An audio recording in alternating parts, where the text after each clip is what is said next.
2 days after his last rainy visit to the embassy, Benoît sat in his room, half resigned, half praying, when his laptop pinged. A single new message flashed on the screen. His breath paused. He clicked. "Dear Mr. Benoît, we are pleased to inform you that your Tier 4 student visa has been approved. Kindly collect your passport and visa documents at your earliest convenience." His eyes widened. His fingers trembled. Just beneath it, another email had arrived, this time from the British Council. "Dear Benoît, we have secured your air ticket. Your flight is scheduled to depart tomorrow at 10:40 a.m. via Brussels Airlines from Njili International Airport, Kinshasa, en route to Heathrow, London." There was no time to waste. Word spread fast. The village gathered outside his home with lanterns and love. Drums didn't beat this time. Instead, quiet everyone in prayers, hands passed his suitcase along.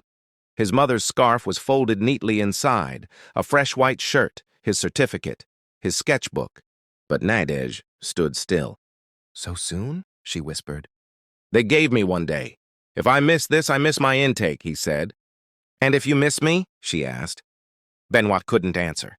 The wind grew heavy, the stars shy, and just before he stepped into the car, Nadej collapsed. Screams rose. Someone cried, "She's fainted!" He ran to her, held her, called her name. A local nurse came running. "She's okay. It's the shock, the emotion." Benoît sat by her, holding her hand like a rope to his past.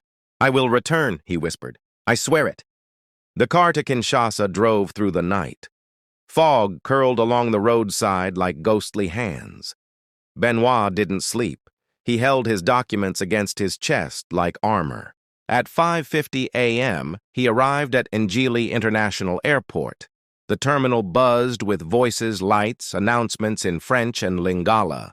He moved through check-in, security, immigration. It took Benoît 2 hours through the security at airport as a new traveler. This wasn't a shock. And when he reached the gate, his name echoed through the speakers. "Final boarding call for Benoît and Kalala, Brussels Airlines, flight SN359 to London via Brussels." The plane was huge, bigger than the biggest lorry he'd ever seen.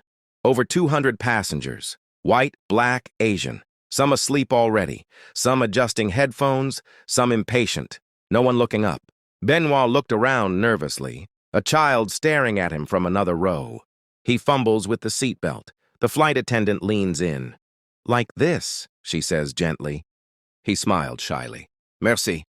He sank into the seat. It swallowed him. He looked out the small window. The runway stretched into a stormy horizon.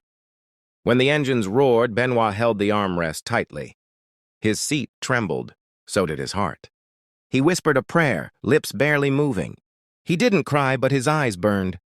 He remembered Mama Odette telling him, "Some spirits fly before bodies ever do." Now both were in the sky. A single tear slid down his cheek. He wiped it quickly, then pulled out his notebook and wrote, "Dear Mama, I'm not flying away. I am flying forward. For you, for Nadej, for every child who drinks from the borehole we built. I am your son, your student. I am the boy who lived. And I promise I will come back a man who builds."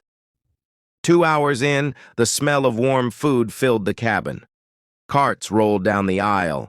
Silver trolleys, plastic trays, soft clinks of metal and hands. Flight attendant, "Chicken or vegetarian?" Benoît blinks. He hesitates. "Chicken, please." He opened the tray and froze. A warm foil dish of rice with gravy, a dry bread roll, a cold bright salad, a cup of pale fruit yogurt, a tiny wrapped square of chocolate. No fufu, no cassava, no dried fish or groundnut sauce. No smell of home, only steam and silence. He lifted the fork like it was unfamiliar, took a bite. It tasted clean but empty. Still he ate, slowly, quietly, thinking of Nadej's last cooked meal, the cassava, dried tilapia, and black tea with ginger. He swallowed that memory with each bite. At around 6:38, he looked around. A mother rocked a baby beside him. A man 2 rows down watched a movie, laughing with headphones. A couple beside the window clinked champagne. No one here knew who he was. That back home, people fetched water because of him. That he'd sold sculptures to feed his village. That a whole district whispered his name like it meant hope. Here, he was just a seat number. He pulled out his sketchbook, the same one he'd once drawn boreholes in. He turned to the first clean page, and he wrote, "Above these clouds. I feel my body becoming smaller, but my dream larger. I carry my country in my bones. I carry my mother's prayers in my blood. I do not know what waits in London, but I know who sent me there, and I know why I must not fail."